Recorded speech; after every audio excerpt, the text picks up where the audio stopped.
Hey everybody, welcome to the Long War, another Wednesday edition. Joined by me, around me, and for me are my partners and brethren in arms. I hear something. I hear it somewhere.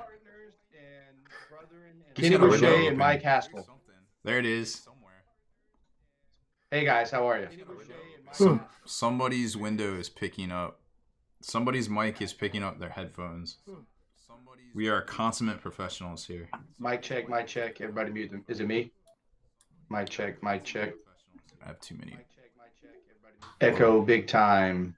Check, check. Check. Echo big time. Check, check. One, Ice. What's ice, up, brother? Ice, baby. Da na na na na na na. Ice. What's up, brother? I think it's. You see, it's not me because I was muted. Yo, yo. Yo, yo. Oh, let me mute myself. I just realized I said that. All right, I'm muted. Is it an echo? Is it an echo? Hello? Is it me? Can it be me? I'm back. Is it I think it's me? Juice. Any more echoes, guys? Can it be me?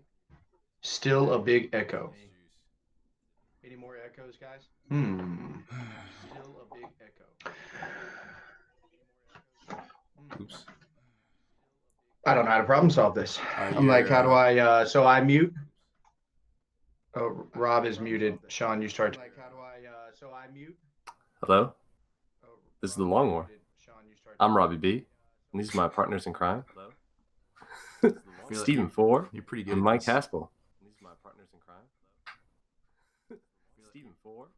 Will anybody let us know if those soft baritones were they? I think Was it echoey? I think it was Sean. Will anybody let us know if Or those would soft it- baritones were they? How could it be me? How could it be me? Still an echo. Is there anything to do with? Still an echo. Is there anything to do with transferring from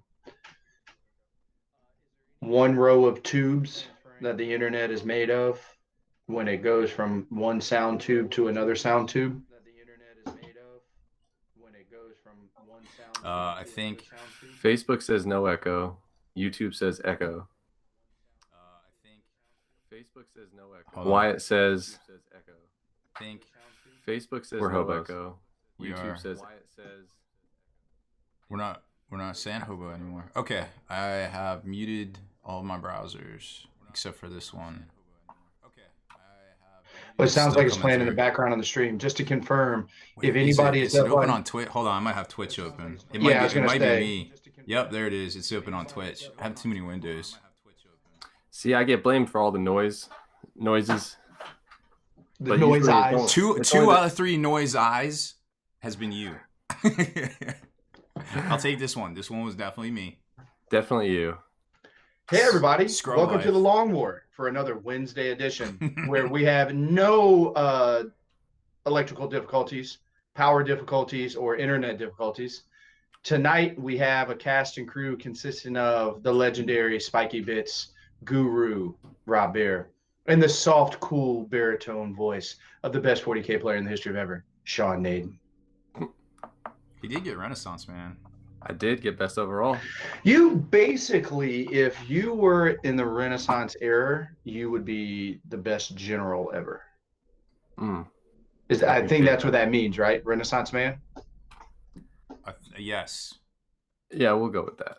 You would demolish in the Renaissance era, I did dominate the Renaissance category.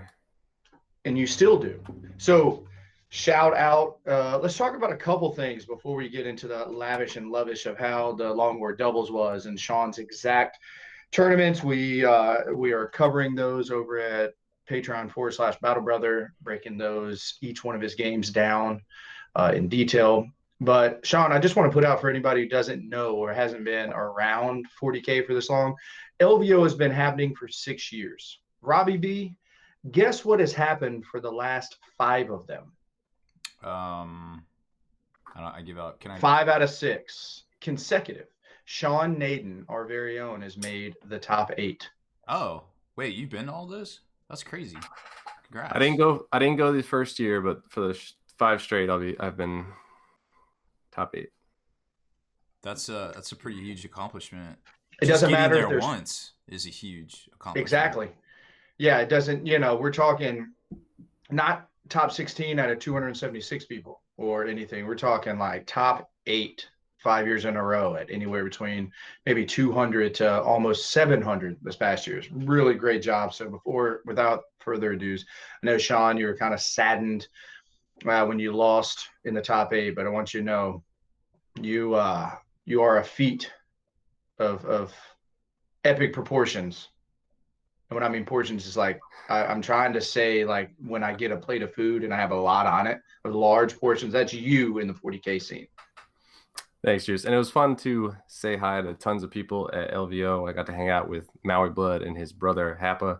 I got to see the one and only Jack and Clubs painting Wyatt Turk. We had a little Wahlburgers together when he got in, and everybody else I ran into, took pictures with. It was great.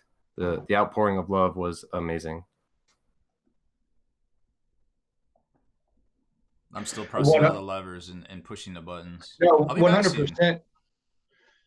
Yeah, 100%, dude. Like, it is, and I was sad, man. I want you to know, as we talked about before, not being able to make it, but dude, I engulfed myself into full-on LVO coverage, list building, list analysis the entire time. So it almost kind of felt like I was there. There'd be sometimes, Sean and Rob, like, I'd sit there and I'd start feeling down, and then I'd pull my iPhone up and my iPad, and I'd put all your guys' faces up as like you're at the con, and I felt like I was there with you a little bit. Like, oh, what's up, guys? Great to see you. Where do you want to go for lunch? Aw, well, we missed you too, dude. It was that was my first one. What'd you think? I honestly think it's probably the biggest player wise, like participant wise. Why is this not auto switching? I think it's probably the biggest event out there. But overall, I think overall event size is probably Adepticon. I mean, there's just the 40K hall is extraordinarily huge. There's like this hall you walk into, the main hall, and you're like, oh, cool, there's some tables, and they got vendors, and there's registration, and there's some round tables where you can sit down and just chill. And you're like, oh, that's neat. And then I kind of look to the left, and there's like a set of like 4 double doors, and it goes like at least as big as that hall, twice deep. And I was like, what's that? And I look and I see 40K tables, and I'm like, wait, what? And I go in there, and that's where all the stuff was happening. The other that's stuff where the magic happens. Yeah, the other stuff was just other games. In there was all the 40K, and it was easily as big as the halls at Adepticon, like the main hall, like multiple of the main halls. You know, they sectionalize them, and it was pretty awesome just to see that many players there. It's definitely worth going to if you're a serious player. I don't know about just going to attend. Like, you're like, oh, I want to check out. Oh, they had classes too. They had classes everywhere, and there was more stuff upstairs we didn't even know about. Like, there was Horus Heresy. I think there was Shade Speezy, and there was a whole bunch of stuff going on that we didn't even get to see because I had no idea it was even there. Like, we were just so focused on the 40K stuff and covering working the team event, and sure, just going to the vendor halls, and it was nuts. Like, there's so much to do and so much to see there that I couldn't even speak to right now because I didn't get to. If I'm not mistaken, Rob, like, dude, gaming went all the way to the top. Like, Age of Sigmar, some of the Age of Sigmar flow over in tournaments and stuff were at like the very top of the fucking hotel, like overlooking the city. Just because when they rework the numbers, they're like, what extra space do you own? We want it. We need that space for our events, So no, it was definitely a feat.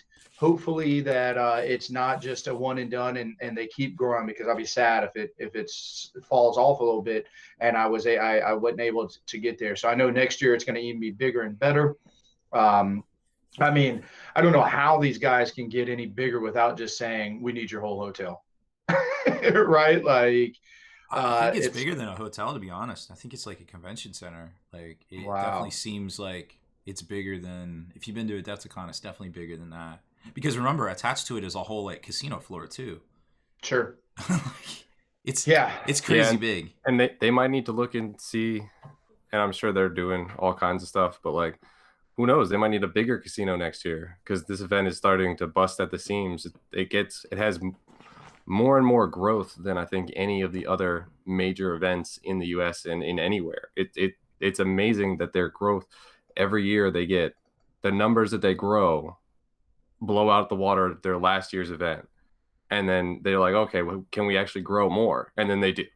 They keep growing. And that's a shout out to Reese and Frankie, and what they've developed as the ITC season has driven, I think, a lot of extra attendance where people are coming in to try and, win those best in factions, win that best overall, win ITC, in addition to all the people that want to show up to the biggest, best event. And what they've also done is really stayed up on that quality, because the terrain quality is exceptional. So, and playable and beautiful. Every table was 100, and I think we posted some pictures on the site, but every table was 100% painted, playable, everything, like fantastic. But I think you're right. I think I don't know why the camera isn't switching. Maybe I have to do that. I think the funnel that they've created to bring all the folks in from the ITC. I mean, because you literally saw folks flying from all over the world and in every part of the US to participate in this and to get their ITC points and stuff is pretty phenomenal. It's kind of like, well, there's nothing else like it. But if you take a look at Adepticon, and I'm not trying to take anything away, but I just want to show that they are growing too. Like Adepticon has 500 something for their 40K singles, which is more than they did the year before. So I think every event is growing, but obviously they're outpacing a lot of folks. It looks like, which is huge. Are they doing 500 in singles at Adepticon? Am I wrong? No, yeah, they I think they're doubles maybe, but if I'm not mistaken, the slots that they had sold tickets for was still 256. Because I think they try to keep it to 256 because they want the 8 rounds. They don't want to go to 9 rounds. Okay, I don't know where I got that 500. Am I thinking? No, I think you're right, Rob. I think you're team? talking about their team event. Okay. Yeah, their team event's getting those numbers, because they kind of hold the hall only for 40K. They use the entire hall, but still pretty much for the singles. While the singles is going on, they still have Star Wars in the back. They have Necromunda, and so they're using a lot of those tables for other gaming, but they definitely reserve on Saturday and Sunday. They pretty much take the whole hall for themselves for their flagship event. But I mean, they could easily, Rob, you're right, they could easily go to I would say 400 would probably sell out their their singles event. So Kenny, for anybody wondering where Kenny is tonight, he had the con plague, so he has succumbed to the influx of people and travel and all those hugs and handies he gives out, and he is now holed up with no voice. Oh, the V box, the voice box blew out. Is that what happened? Yeah, I believe that's what he said. Oh, yep. So that's a real thing. We call it the con crud. It gets on you, stays on you for a couple days, especially if you are burning the candle at both ends while taking some pounding some drinks and playing 40K and talking to everybody and eating. So Kenny get well soon. You guys want to jump in and talk about Rob? Let us know how the Long War doubles all turned out. Was it a huge success? Did everybody have a lot of fun? Did people show up on time? Yeah, it went down. It went down good. We had. I'd have to check. I don't have the spreadsheets in front of me, but I'm pretty sure we had over 100 and well over. Trying to think. So the tables we were in the 60s for the tables, so that's at least 120 teams. 120 teams, at least. So you're talking between Jack 220. Jack Club says 104 in chat.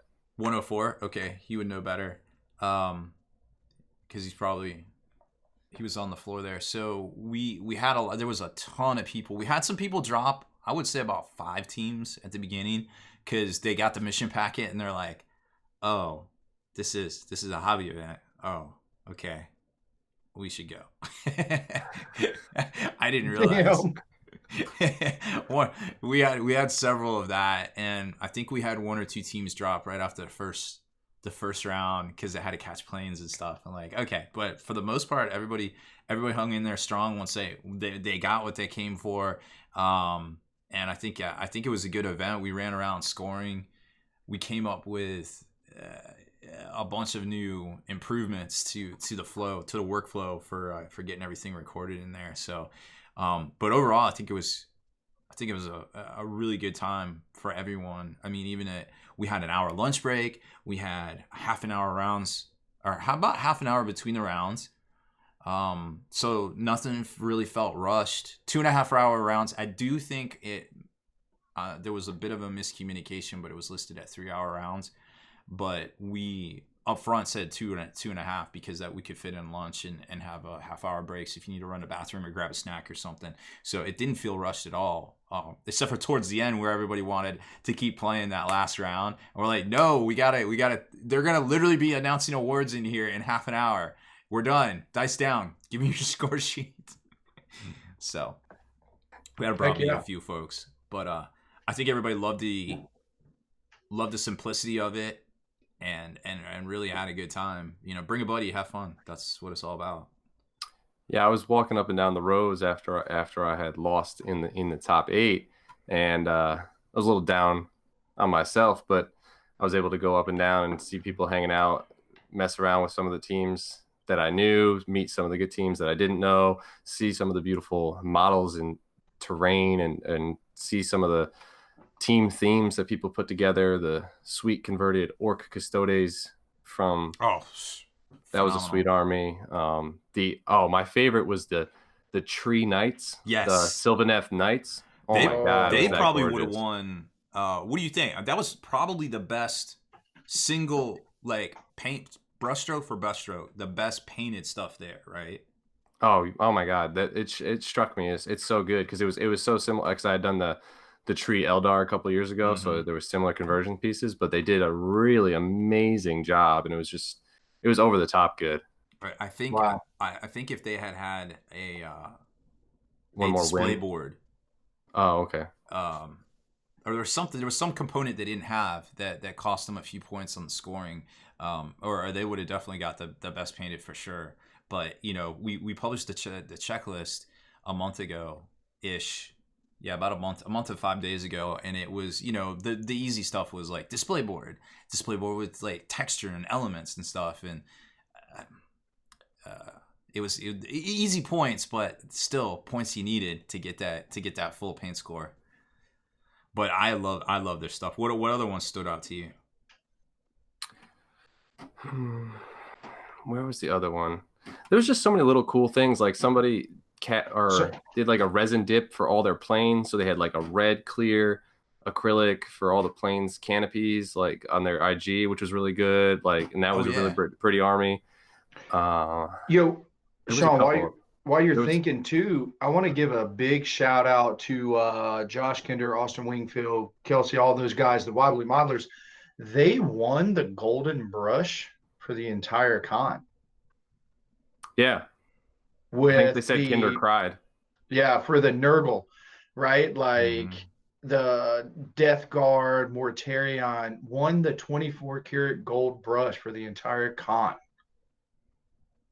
Yeah, one of the largest. It was some kind of, and I guess it wasn't super well documented at some point, but it was really cool. There was a arm, so every system that people were playing in had a best painted award as standard for most events, but they also Army Painter, shout out to Army Painter, shout out to Adam Abramowitz, they ran a con-wide painting competition where every judge could go and add a couple armies and have people look at them and take pictures, and then they cross-reference them across all the events to pick a best painted army from across the whole con, across multiple events. So that was really cool. That was something I'd never seen before.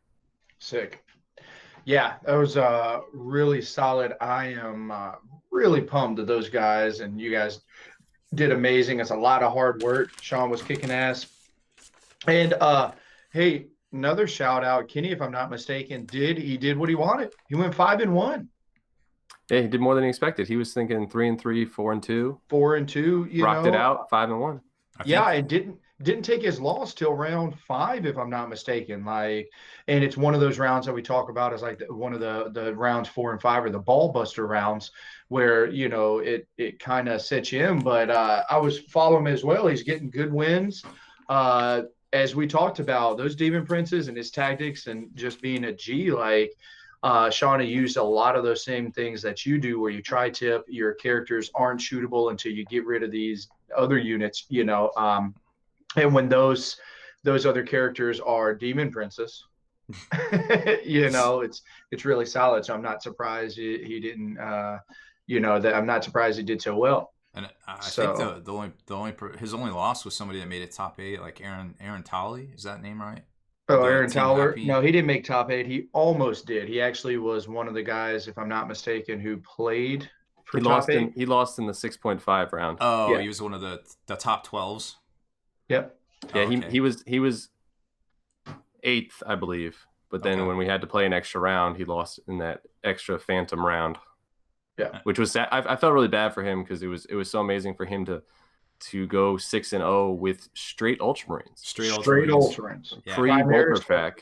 Yep. Pre-Bolterfac, and Aaron is one of those really just like genuinely nice guys. And just to see him like do so well in singles, I was really rooting for him. But he just couldn't make it that one extra round to make the top 8.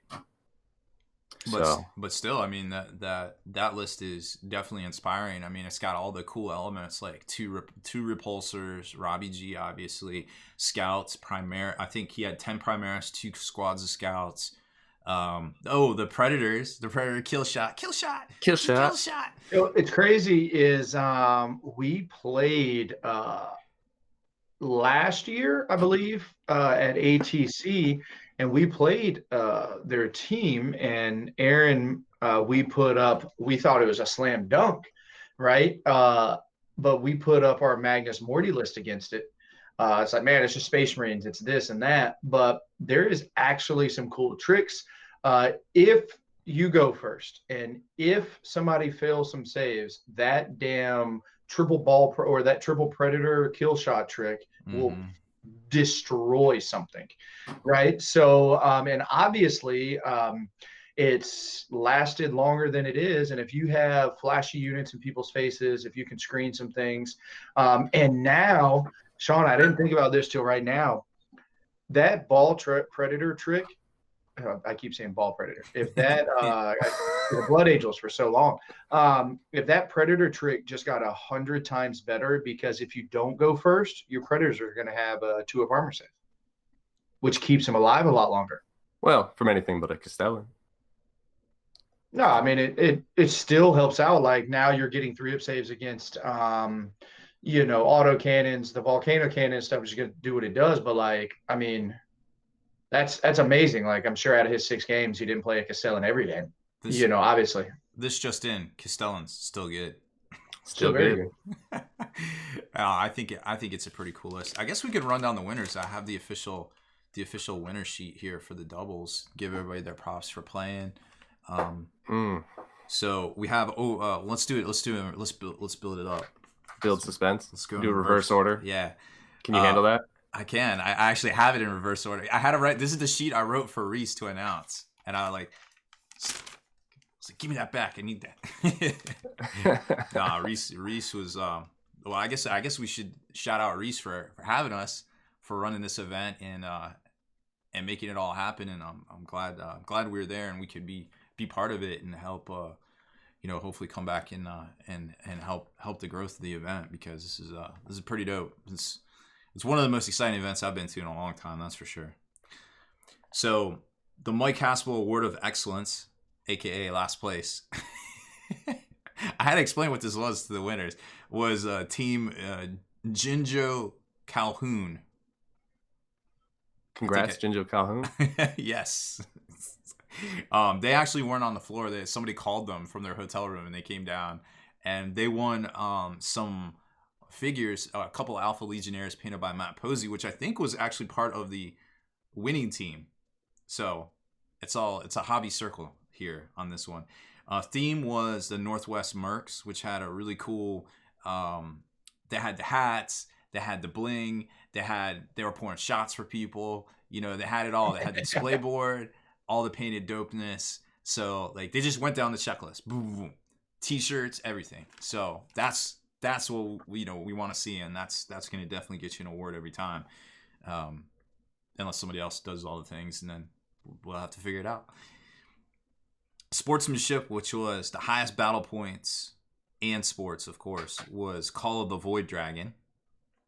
I would assume that was a Necron army, but I'm not sure, to be honest. I'll have to look back through the pictures. No, because $1 Billion Clown Posse, which I was sent to double check their paint and theme score at one point. Kenny was like, it's probably a Harlequin army. And I was like, cool. So I'm running up and down the rows, and I'm like, get to the table that they're supposed to be at, and instead it was orcs. And I was like, are you guys the $1 Billion Clown Posse? And they were like, yeah. So wait, that was the Custode. It was orcs. The orcs and Custodes. Yeah, they were cool. They were really. I thought they looked beautiful. Yeah, they were super converted up with Custode parts. A lot of Beastclaw Raiders too, I think. Yeah, I think there was a lot of Sigmar conversions. Yeah, I love that army too. There was something they were missing for the checklist too that I was like super about them, but we ended up giving best painted to Tor's Defenders, which was Sisters in Guard, and of course a Castellan. But they had the display board, like multi-tiered, ginormous display board. The level that they painted, while they might not have had the freehand that the Sylvaneth Knight army had, the amount of just the consistency of the quality of the paint jobs over that many models, like Guard and Sisters, like, so now you're talking 100 models, was just amazing. And they had the board, they had all the check boxes, so they took it down for the highest paint overall. And then best general, which was straight battle points. You'll be shocked to learn that the best 40k player in the history of ever, Wobbly Mahler's Team 2, took that one down, consisting of Kelsey Haley. Who was Kelsey's partner? I don't even know. I think it was Austin and Ernie were playing together. Right. I don't even. I can't even remember.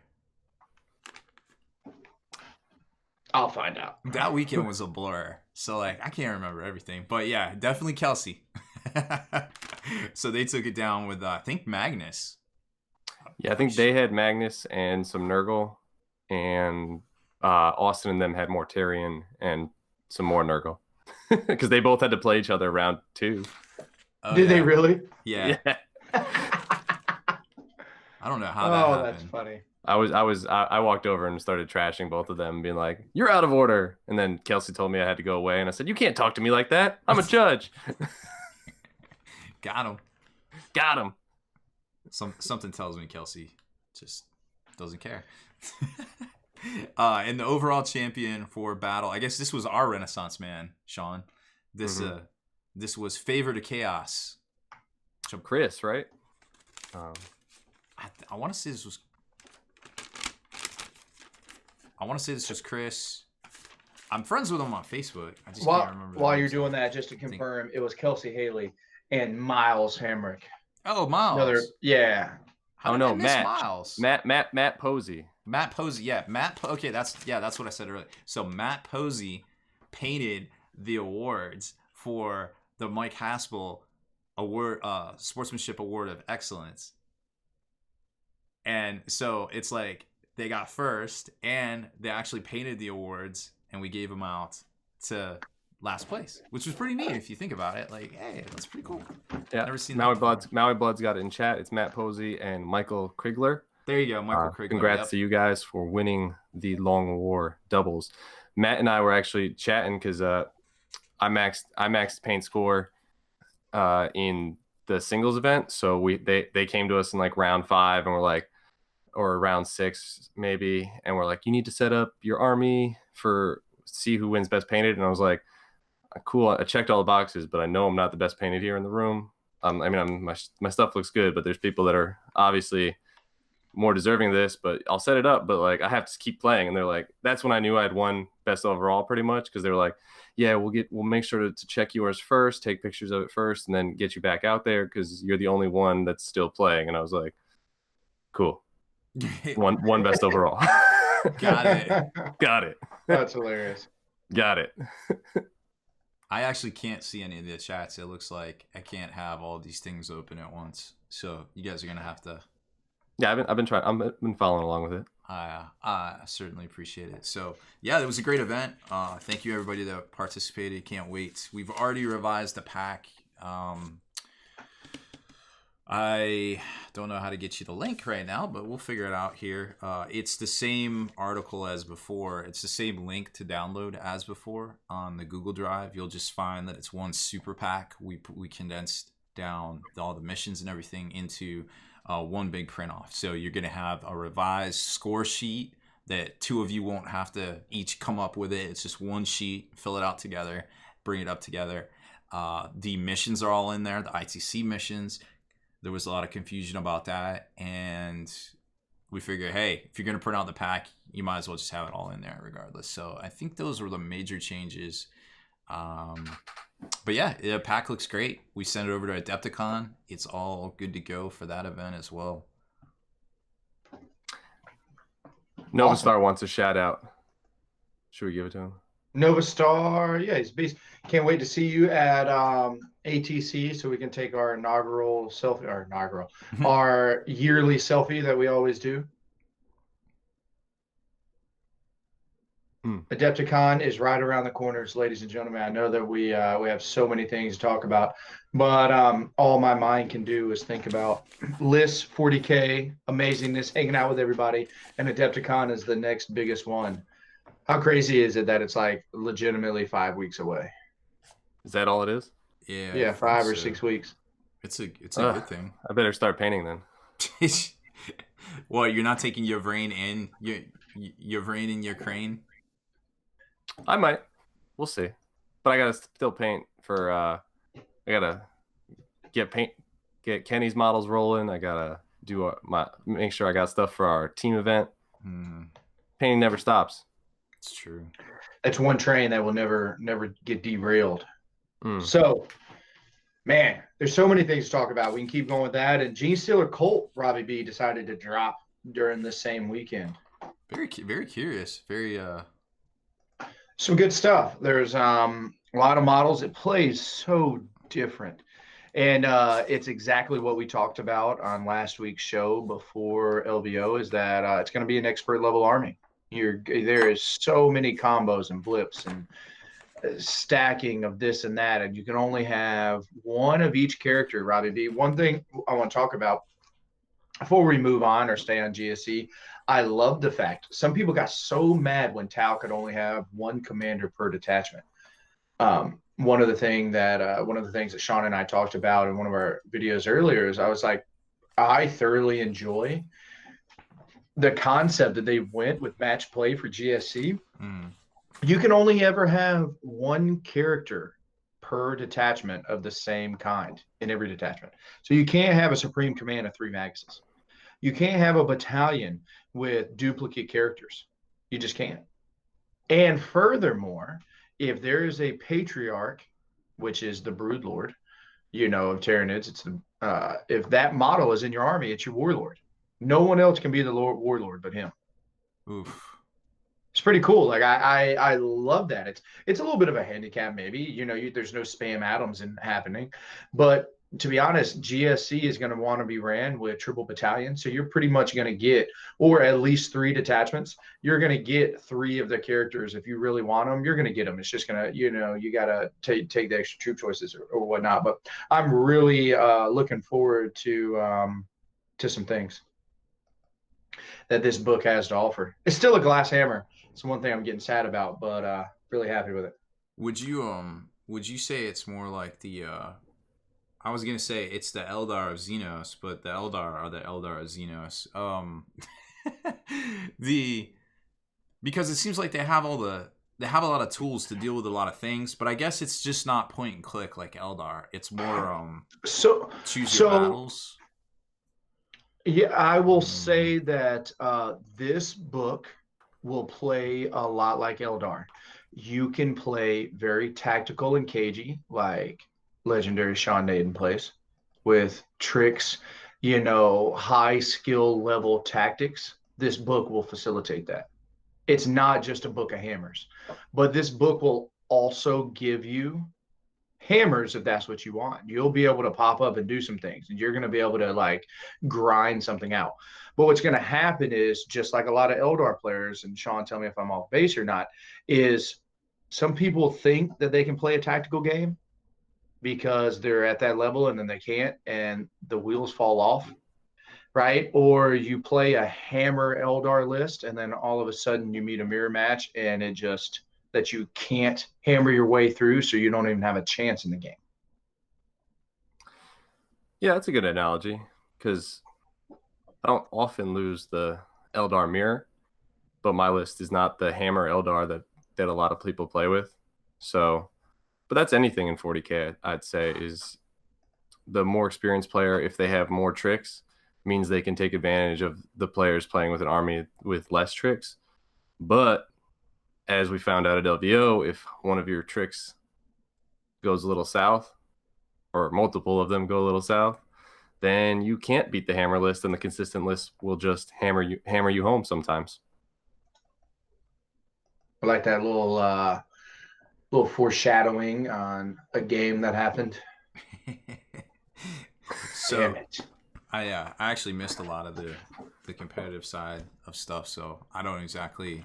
Do you want to go over your games, or is that something you guys are doing somewhere else? No, we won't go into them too much. Gotcha. Yeah, it's just a lot. We did it on, one thing that we're actually talking about doing is doing a video kind of voicing over what happened in the top 8 game with Sean. One thing for anybody who was watching, Sean, I hope you don't mind me saying this, but like, one thing that if you're watching that game, sometimes you think a game is completely lost. You don't give up. I was watching it, and I could immediately tell Sean is like in the zone, and he's still making plays, and I just wanted to touch on that. Like, there was a couple things that could have happened, and Brandon Grant would have lost that game, and he didn't see it coming. Right? Like, that's what happens when you're on the up and up. What could have happened to him? Sean could have just as easily done what Brandon Grant did to win BAO this last year, or is it the SoCal Open, one or the other, but where he took a big throat punch, turn 1 and 2, and then fought and climbed his way back out and made a major play at the end. But so a game of 40K isn't over until the sixth round or sixth turn has come up, or you're out of time. Sean, before we maybe talk any more about LVO, can we just talk about real quick? I think it's crazy. I think I'm going to go on a limb and say I think it's dumb. Why use chess clocks and tell me that you can't use your last 10 minutes of it if a turn hadn't started? I think it's dumb. That was weird. But will you just – it's like I feel like we're defeating the purpose. But A, you can give us your opinion if you want. But if not, most importantly, B, how very different was that playing under that kind of restriction versus all the other chess clock rules that you played under, where your chess clock is just as much of a tactic as building the list, as playing and making these tri-tip moves and a lot of the maneuvers you do? Oh, yeah. I mean, I love playing with the chess clock. It's well documented on here and everywhere, and anywhere I can talk about it, I say chess clock is the way I want to play. I played every game, every round at LVO on a chess clock, and I am very happy that I did. They had the interesting rule where if neither player had 10 minutes left, then no more new turns could start. And I can see somewhat what they're trying to do with that, to make sure games end in the time constraints if people are pausing or doing the various things sometimes, just to make the event run smooth. But I didn't understand it, because sometimes it could lead to one player getting their full time and one player getting their full time minus 9 minutes or so. So there's some oddities in that, and maybe they have to work that out in the next year. I talked to it with the refs, with Reese, with lots of people. So, I mean, it's something that they're aware of, and they're probably going to evaluate in the future. And if that's, but largely, I don't think it had a huge impact. I've played in. We had an hour and a half each on a chess clock at LVO. I've played events where we had an hour and 15 each. So if you look at it the same way like that, the phantom 10 minutes that could disappear in certain situations wasn't a huge deal.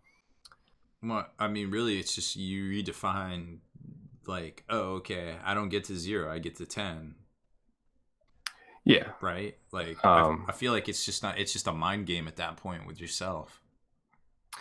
Yeah, the only times when it comes up is when your opponent times out and they go all the way to 0. And if you had, say, 11 minutes left and your opponent is timed out, then you could, in theory, get infinite almost amount of turns off, and you might only be allowed to get 1 or 2. So that's the only interesting thing where somebody gets a little extra time than you. So, yeah, I could definitely see that. Yeah, it looks like some people in the chat. I can see the Facebook chat for some reason. They said, Brandon said your dice betrayed you a bit, apparently.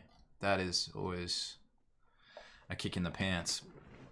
So I think that's good feedback, and obviously I'm sure Reese and them will be doing some surveys and things going forward as they always do.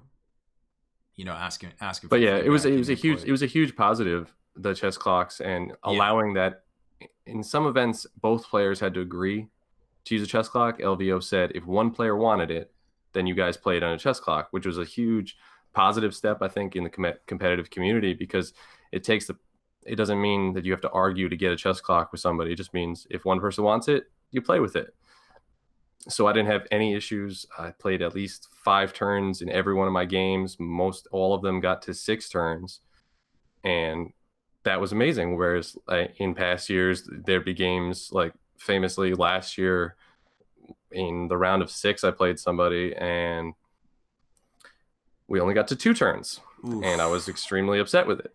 So yeah, that's no good. I don't feel like that's going to be the case. Going forward, I think everybody's on board with this chess clock thing. I personally want to practice with it. I see you guys, well, you know, when we stream at the Beats Lab on the Long War, I see them playing with it, and I personally haven't played with a chess clock yet, and I think it might be kind of neat. But it's something that's super neat, and it's super easy to pick up, and as long as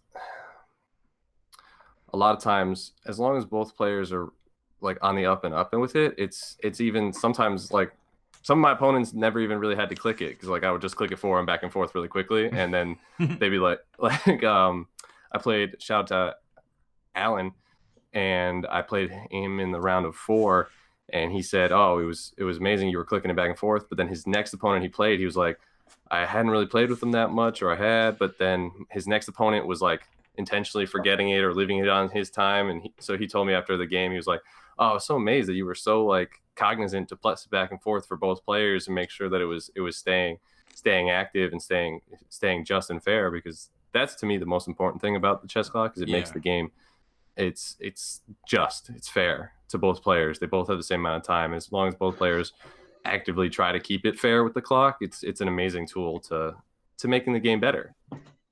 Yeah, I think it's about as fair as you can get in the game, besides maybe standardizing the terrain or something, or maybe 2D'ing the terrain, because that always seems to be, you know, measuring, dice rolling. There's always variables. You can never get the cleanest game, but the time clock seems to be consistent. I mean, people are always going to be like, oh, I got bad dice or whatever, I rolled terribly. That you can't do anything about, but the time you can always do something about. And I think the chess clock, again, I haven't played with one, but I've seen it played quite a bit. And I think as long as both players are committed, that's part of that social contract, just being there and helping the player, like, hey man, can you move this for me while I do this real quick, or something like that. Or just making those mental notes that, oh, I'm not going to have time to do this particular thing over here that doesn't matter, but I need to do this thing right here. Let me do that real quick. And getting it done is part of the game too, I feel like. Yeah, some guys in chat are asking about orcs and how they didn't do as well as maybe what people thought they were going to do. Maros, you're asking about my round 1 opponent, who was the orc player. He clocked out in our game, and so that was a big issue in his loss. He did not like that. He was not happy about that, but that is the fact. He clocked out. He only had 9 minutes left after turn 2. What? Yeah, there's Did not he much. have movement trays? Like, what did he do wrong? Was he He just? had 150 boys. He had no movement trays. Oof. I had 80 models, and I had movement trays.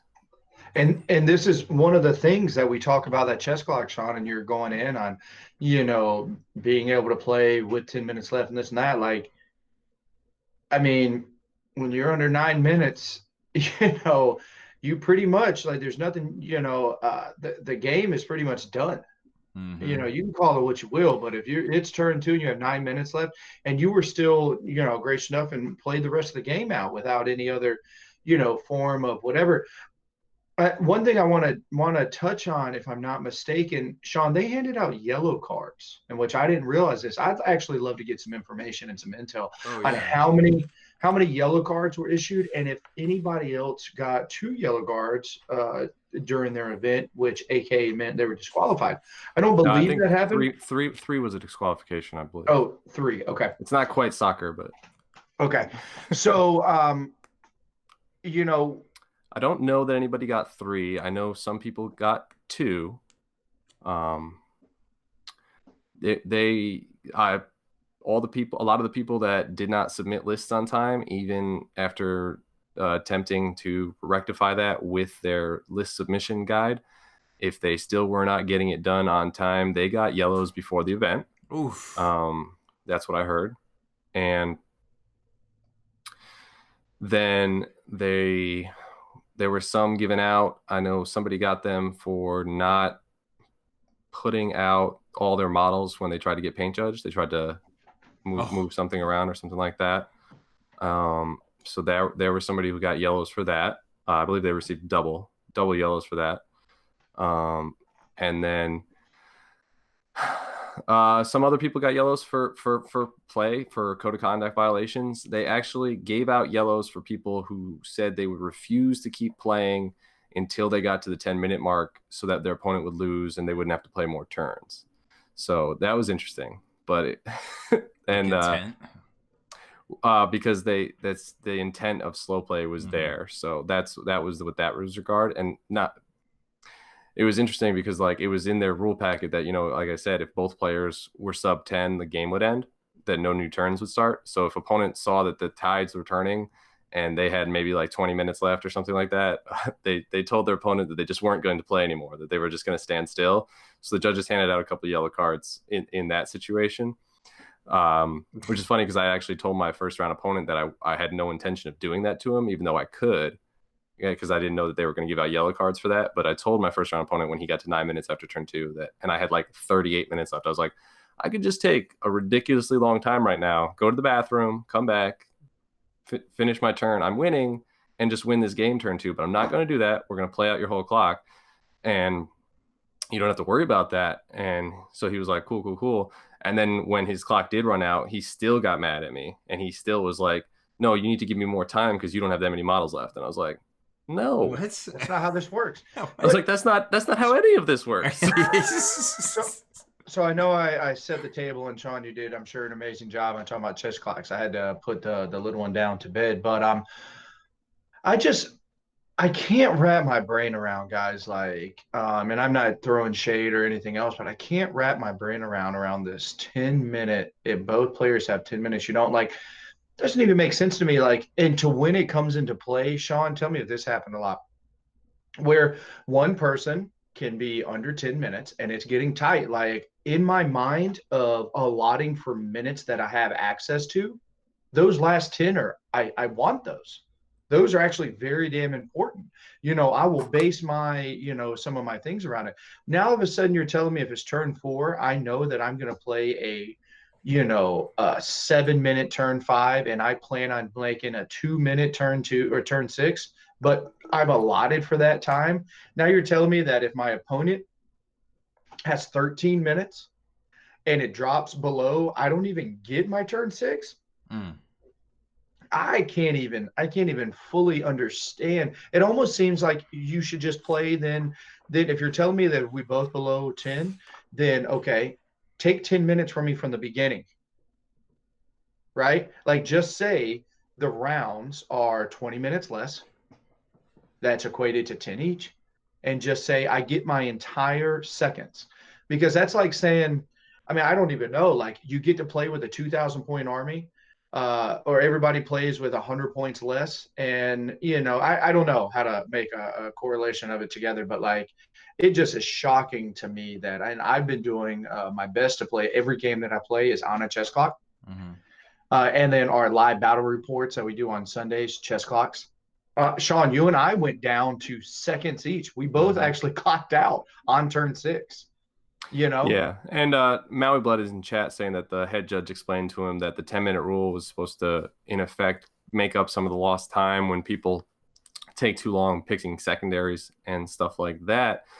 But to me, that's you should just build that time and change the chess clock time. Instead of making it an hour and a half each, you make it an hour and 20 each, and people have 20 minutes to do pregame and get to their table on time, and that kind of thing. And then they start their round. Then I think that's a better way to handle it. Is like you said, either take 5 to 10 minutes off each player's clock, and then play either an hour 25 or hour 20 for each person.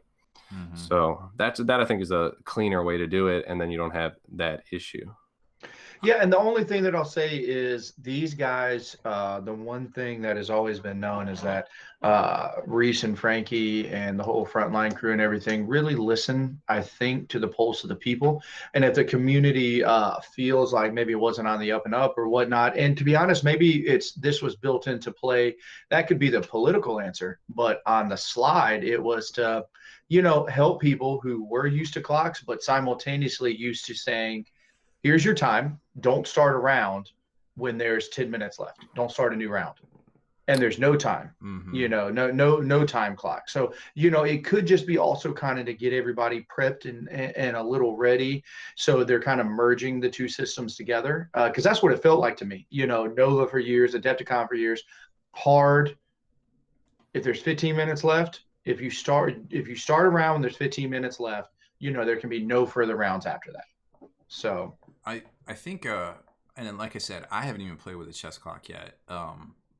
So I wish I could weigh in on this conversation. I can't really, but I can definitely say that, like you said, recent they take a lot of feedback. They do a lot of polls and stuff. So obviously, I don't feel like they came up with this out of nowhere. I feel like what Molly Boy was saying, that the head judge, which I guess was Salty John, or I guess that's who he's talking about. They had a reason for this. And in playtesting, it was a thing. So I don't know where we saw, besides that instance that Sean was talking about, but it just feels like that guy was kind of misinformed about, like, he should just arbitrarily have more time. I don't really feel like it was a huge factor on a lot of games. Now, obviously, some of the people watching could probably weigh in more. Again, haven't played with this, so I can't say for sure. But maybe while we wait for those comments, I'm interested. And I know a lot of folks that might be listening either now live or potentially at home because I think we're going to turn this one into a podcast, because I don't have all the equipment here to do all the things. So I think we're gonna casually turn this one into the podcast tonight at some point. Maybe Kenny, there we go. Maybe Kenny will resurrect himself and turn it. At least it'll be live on YouTube for a while for everybody to enjoy. But the folks listening at home, what exactly are the offenses for this card system? Because I think that's one of the things that keep people from playing competitively, is that they don't want to play D-bags, so to speak. So what can you guys tell us about that for the people that might not be that familiar with the system? I think it was basic.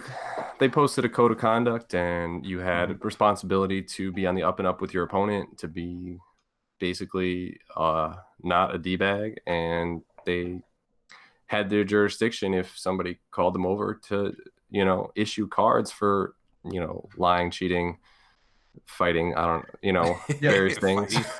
So the concept fisticuffs. Sometimes you got you. Okay. But in all reality, the concept of this system has been needed in Warhammer 40K for a long time. They empowered their judges to be able to control a situation at a table. Before this, there wasn't. Before this, there wasn't a system in place. Judges didn't feel like they wanted to make a ruling for whatever the reason. Maybe they wanted to play, they didn't have a core set of rules to follow, maybe this and that. And I'm not saying for all judges, there's been plenty of times where judges come up and say, I said no, or this or that, and they're a mediator. But what happens is a lot of times after that, there's nothing that can come of it, right? There hasn't been a system in place that tracks information from game to game. There hasn't been a system in place to keep these potential bad apples from being able to affect other events. So the number one thing that this policy puts into place is if yellow cards are given out, if somebody is DQ'd because they are a D-bag, that rolls over to the next. Not only if you're DQ'd from an event because of infractions like this, you are also DQ'd from the next. I can't remember how they play it out, but you're also DQ'd from an additional game. Oof. Yeah, right? and the chat is blowing up with wondering if they're going to track the card system and stuff like that. I think BCP at some point, and they were talking about it, or Reese and them, that cards would be tracked, and with TOs or a council of TOs would be able to track players that have issues and that kind of thing. So that's how they're going to track that kind of thing and see who the problem guys are. It's really interesting. It's a small community. You tend to know who a lot of the problem people are. You can usually point them out at events and talk about them. And a lot of the judges at big events are aware of those people from the beginning, and some of those people have extra eyeballs on them. There were about 8 to 10 judges roving the tables at LVO, and they were pretty good. It was very quick and easy to find one a lot of times when you needed it. And guys are talking about red cards. There were a couple of red cards issued actually in Sigmar, I believe. Ooh, that high stakes for collusion and being basically like, hey, we're gonna tie, so we both make the top 8 or something like that. I don't know, have all the details on it, but they were actually. And if you're gonna collude, I guess be smarter about it. Apparently, they went up super early in the round. We're like, oh, we tied, and they were like, did you? Game's only been going on for 5 minutes. How can you already be tied and done? Yeah. With 7 turns. So I guess if you're gonna collude, do it better. So I guess they got double DQ'd. So they got their just desserts. That's right. Good for them, right? Like this game, we talk about it, and anybody who knows me and listens for long enough, this is passion and the love of the game is something that I have. Two things in abundance. And to be honest, I just don't play it. I don't like colluding. I don't like this and that. Play the game. If you're supposed to win, you're supposed to win. If you take a L, you take a L. If you fail a bunch of saves, so be it. Like, doesn't matter. This only helps the game, ladies and gentlemen. For anybody who thinks that maybe it doesn't, it does. This brings more people to the hobby. It is a safety net. It is something when you call the ref, we're going to call them that now. They're almost not a judge at this point. They're a ref because they can enforce. They can oppose their will and the will of what the guidelines say onto the game, and that's what needs to happen.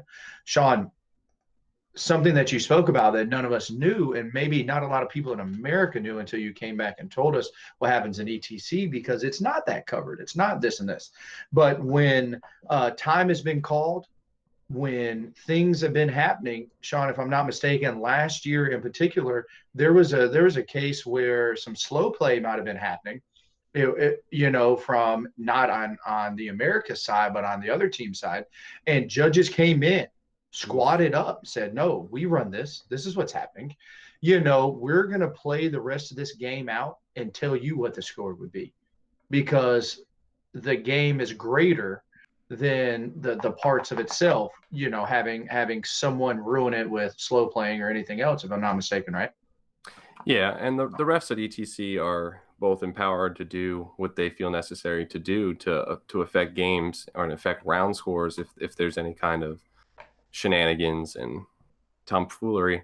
Shout out to Neil, the greatest of all referees, head judge of the ETC, who's actually coming over from Europe to play in the Battle for Salvation Northeast Team Championships in April 13th and 14th. If any of you out there Oh, have a wow. 5-man team that you want to put together and come to New York in April, that's a great event. Right now, I think they are sitting at 16, 17 teams of 5, and they can add like 10 to 12 more.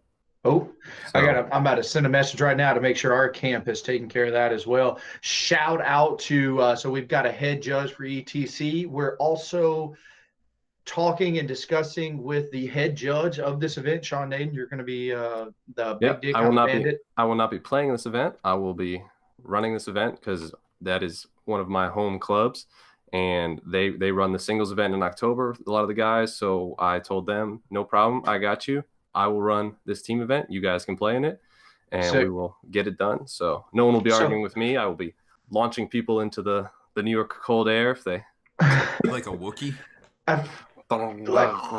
Yeah. No, my favorite is, listen here, you ain't got to go home, but you got to get the hell up out of here. Where is okay? it? So where's it at? Like, what's the? It's at the Palisades Mall same in place. Westchester, New York, or yours. Nyack. Yours truly will be there. I think the team will commence to include, I think, Austin, Kelsey, myself, a couple others. It's gonna be a good one. I'm actually going to bring the family up for this one. The little one is excited because this is going to be the first tournament she gets to go to, and we're going to spend a day or two before and a day after the tournament hanging out in New York. So awesome. we've got that going on. Sean, last thing, Rob, also let me know what you think. Moving forward, after being at LVO, being in the room, people want to know the thoughts. How hard does a Castellan get hit with a Nerf bat? I think a little bit. Something Alex Fennell was talking about and proposed was that instead of like maybe raise the points on it a little bit, but if you just made the strats cost 2 extra CP for that class a night for the Castellan itself, then how much larger of a problem would it be? That's not a bad idea. Yeah, Rob, before you weigh in, I was actually we're getting some play tests in at the Beats Lab this past over the past weekend during LVO, and I was talking with a good buddy of mine, Talon, local here. He's actually been on some of the battle reports. He's my go-to guy when it comes to anything extra-military. I've been playing this shit for years, has every model in the history of ever times 10. I actually utilize a lot of his models at some of the events I go to because I'm like, do I know anybody as catechins, or I know this or that? And Talon's just always like, yep, got everything. So one of the things he pointed out, and I thought it was great, if you just take some of the strats, as Alex alluded to with Sean, and just take them up a little bit. The one that everybody's fixated on right now is the I act as normal for 1 CP. If that costs 2 CP or 3, or Sean, what do you think about this? For 1 CP, you go up a bracket. That's a pretty cool idea, actually. I know where you're going with that. This is Talon, right? So I got to give him credit. If you're in your last bracket, you can spend the 1 CP, but you're only going to get to your middle bracket.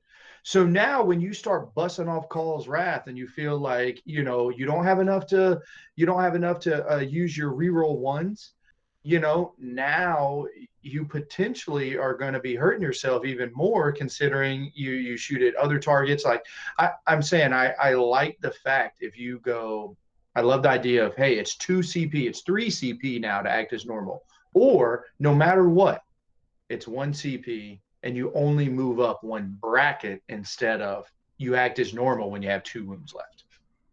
Yeah, and so Whispering Monk, who asked about the team tournament, how the Northeast Championship run by the Battle for Salvation or the ATC are both modeled off the ETC mold of team tournaments, where you have a certain amount of players. For ETC, it's 8. For those 2 events, it's 5. None of the 5 players can bring any of the same armies. So if somebody brings Ultramarines or the Space Marine Codex, then no one else can bring any other Space Marines. They can bring Blood Angels because that's a separate book. Only one person on the 5-man team can bring guard. Only one person can bring Eldar. Only one person can bring Dark Eldar. Then you go through a process of matching up with your opposing team. Everybody plays 1v1 like a singles game, except you're matching up. So both teams would put out an army, and both teams would put 2 opponents to play that army, and then the team that put the defender army out first gets to pick one of those matchups, and vice versa, all the way down the line until everybody gets matched up with somebody. So it creates an interesting chess match in the pairings process, where you can protect certain armies that don't deal with certain things well by avoiding the things that they are directly scared of. It also lets you build some armies that don't work in singles, like and send those out as either scary lists to scare people away, or lists that will take on anything and pull things out of the matchups. So it's a cool thing. I really like the team format, because a lot of times it means that if you're doing poorly, but you're doing poorly and your team doing well, you can still celebrate all weekend long, or get lifted up by your teammates, or vice versa, lift your teammates up as you go on together. It also means you've traveled with at least 4 other people that are your buddies, and you can hang out and commiserate each other as everything goes to shit. Church. That's always the best, is playing with a friend. That's why I think the doubles tournaments are always so well received. And these, where you're playing with like 5 of your friends, you're all playing your separate games, but you have a plan at first. You're like, all right, we're gonna pair you up against this guy. You got this? Okay, cool. Like that type of thing. No, it's and I call it the game within the game. It's like you're playing before it happens, because it's like, Rob, you're going to take care of this, and this. We're going to try to make this matchup. Sean, you have got to get your teeth kicked in and pull out some points. This and this, so you're not only building lists, you're building archetypes and how you're going to throw lists out. It's just so much fun. A lot of people are asking questions in chat. If they are refs, referring to chess clocks and stuff, if they're refs, then we need slow play rules with chess clocks. And like, I guess I don't understand some of it. Like, chess clock abuses and fixes, not abuses, fixes slow play. And to be honest, if you remove that 10-minute element, which in my opinion just doesn't make sense anyway, who cares if your opponent sits on his clock for 45 minutes? That's the whole concept. Yeah, I can see where you're just like, yo, let me just burn through this time. Yep. Okay. And then cool.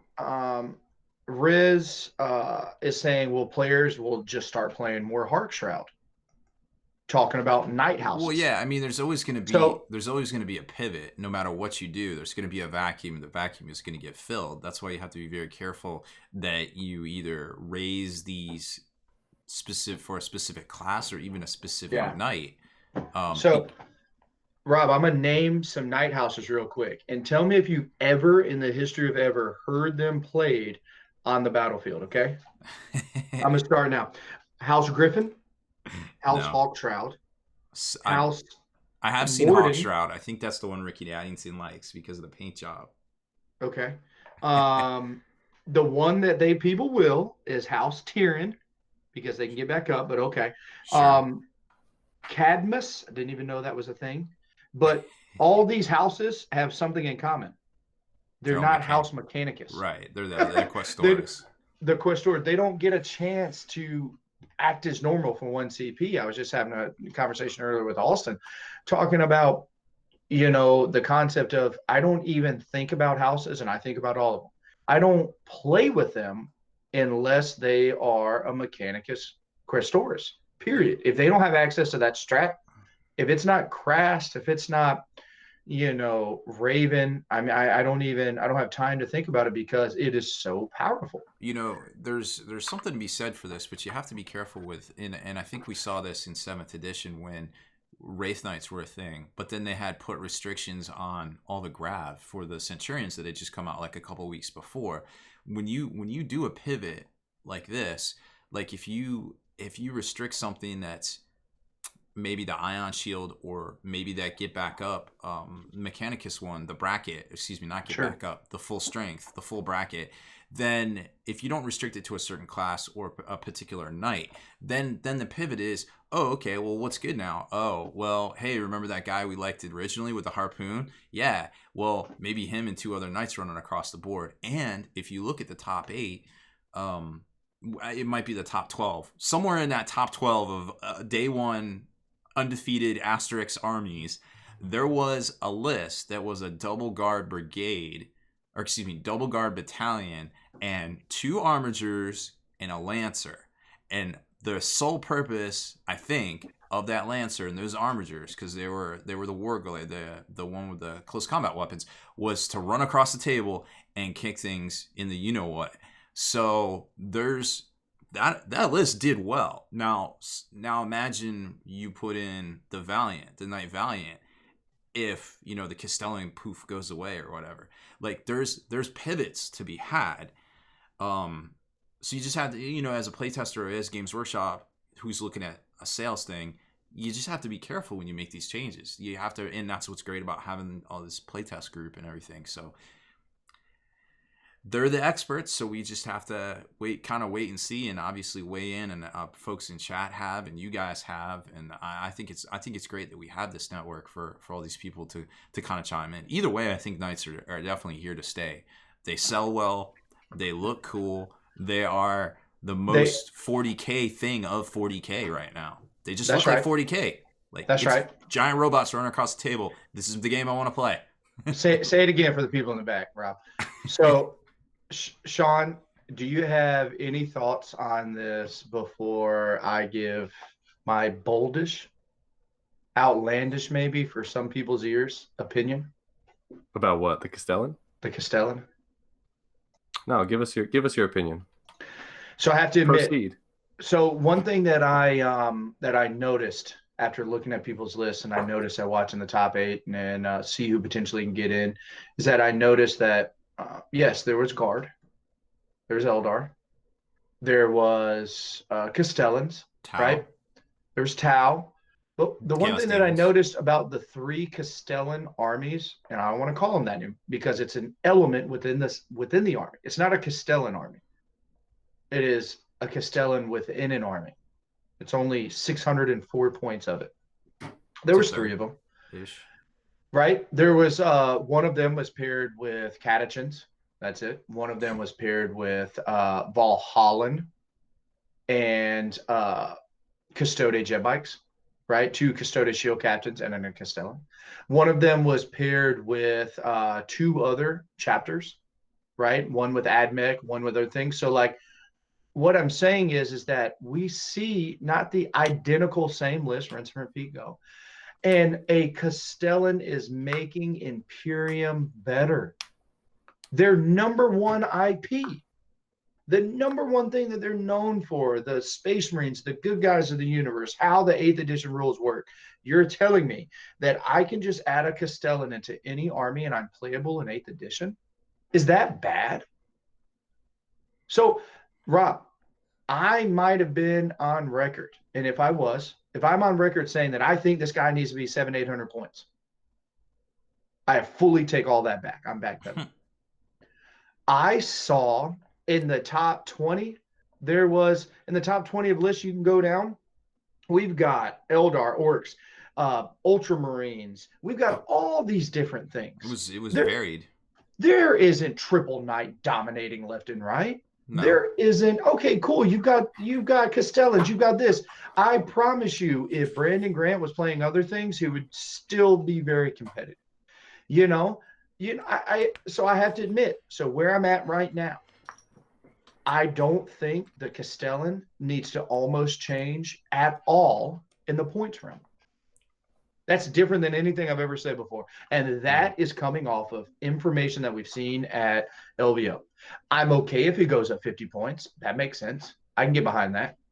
I think at this point in time, we need to look at it and say the value that it brings to the game as a whole is needed. And I like the idea of changing. And I like the idea of making his stratagems more. Sean said to me the other day, Rob, would you still Raven strat if it was 5 CP? It's almost worth it still. Guess what I told him? You damn right. You damn right. I'm gonna spend 5 CP and I'm gonna reroll every one of those ones. I mean, 4, it's a Right? no-brainer. At 5, So- I'd be like, I just won't use it as much. I won't use it. I'm gonna use it once. I guarantee you that. There's I don't always care if I that go one first or phase, second. the backbreaker phase, the third, That's right. third round or whatever. Right? Right? Like I'm gonna make that happen. I'm still gonna do it. Hey, Rob, if you have a unit in your army that is supposed to fulfill a role and it's going to cost you 3 CP to act as normal, are you going to spend it or are you not? I mean, yeah, I feel like you spend You're still going to spend You it. have to build your right? army around it. Like, if it's that good. So that's exactly what I'm going to do, right? So all that's going to change is that my resources are going to go into it. But regardless, a Castellan is still going to be seen because that's what the Imperium needs. Tell me one unit shy of kill shot. That's one of the only ones, the triple predator aspect. There's not many things that the Imperium has access to that can do what the Castellan does. Furthermore, for all the guard players out there, I think that's actually one of the most powerful things that Castellan army has. If you eliminate guard from the equation, if you tell me, Sean, a Castellan cannot be paired with an Astra Militarum detachment any way whatsoever. It can go against any other Space Marine detachment. It can go against Sisters. It can go with anybody else. It can't go with Astra Militarum. Sean, is a Castellan as good? Do you still see him at the top? Maybe not. AdMech. Maybe the AdMech, but Yeah. you know what the AdMech don't have? They don't have the orders. They don't have a plethora of bodies to soak up stuff. They can't move. They don't have a billion attacks in close combat. We're building lists on the outside, and a Castellan with guard armies has like 1 million units and screening and layers. AdMech and a Castellan looks a whole lot different. It's got punch. It's got this small wound count. Small footprint. drops, small everything. It's a different animal. It's still very good, but it's a different animal. Guard cannot kill big things. I don't care about a basilisk. Don't tell me about a manicore. They all are trash. A Castellan, compare 600 points of basilisk versus a 600-point Castellan. Tell me what 4 manicore does versus a Castellan. We're not even in the same realm. Well, I think that's an unfair comparison. I think you'd have to probably look at a Shadow Sword and then just be like, whoever gets to jump on each other is going to hurt each other badly. Destroy. I mean, a Castellan can easily destroy a Shadow Sword if it goes first. A Shadow Sword cannot destroy a Castellan if it goes first. If it shoots first, it needs help. The Shadow Sword and something Chad is saying is that if you look at the top 8 juice, you're doing a disservice. Like at the top 8, all those players are prepared to play against a Castellan and guard list. But what they're talking about is the Castellan is super mighty in the mid range. At the local RTT, it's an oppressive unit because it doesn't get, like Rob said, if you bring a Shadow Sword, you're like, I've got the biggest gun in the Imperium, but it doesn't kill a Castellan, and the Castellan just shoots you back. Dealing with the Castellan is so counterintuitive to 40k because you can just sit it basically on the back line and it'll do damage to you for the whole game, and takes a whole class. The whole mid-range vehicle class is just taken right out of the game. It can't be played. You just cannot be played against the Castellan. So it changes the local meta so much. Now at the national event scene, that's different. You know, that's people are coming to play against that. But if your local meta shifts to the Castellan, I feel like it does create a feel badsies moment. Like, well, that's a fact. I think maybe next week we could spend some time on how to kill the Castellan, because I feel like we should still. We know the Castellan is an issue in certain ways, but a benefit in others, like Juice outlined. But I think maybe we should talk, or not. We should at least cover the market. The new releases coming out, as well as maybe go over the Genestealer Cult book a little bit more in depth for folks. Maybe some of those hidden nugs, you guys like to talk about. Absolutely, dude. Before you get into it, tell me that, matter of fact, Derek is messaging me right now. We're talking in a chat. Is Genestealer Cult getting a start collecting box, Robbie B? So they do that stuff really weird. Like they'll wait and put those out sometimes a year later. Like Deathwatch, it took them a hot minute to get their box. We still don't have one for Custodes. Genestealer Cult, I mean, could conceivably be a year until they get one. I mean, you kind of just had one, not for the troops, but for the aberrants and stuff. You kind of had one in the Tooth and Claw, and that might actually be what comes in a start collecting. If you think about it, the stuff that came in the Tooth and Claw box. Yeah, it makes sense. So you can just cut and paste and put it into another. Yeah, you're just like device. take out the special, take out the aberrant, put in, or the abominant, excuse me. Take out, everything sounds the same in 40K. Take out the abominant, aberrant, acolytes. What's the other thing in there? I forget. I think it's a squad of neophytes. Neophytes, yeah. And you gotta have a HQ, so I don't know, put something in there and poof. One of the random 19 that just dropped. Just drop his sprue right in there. Good point. There's like a lot of characters. So yeah.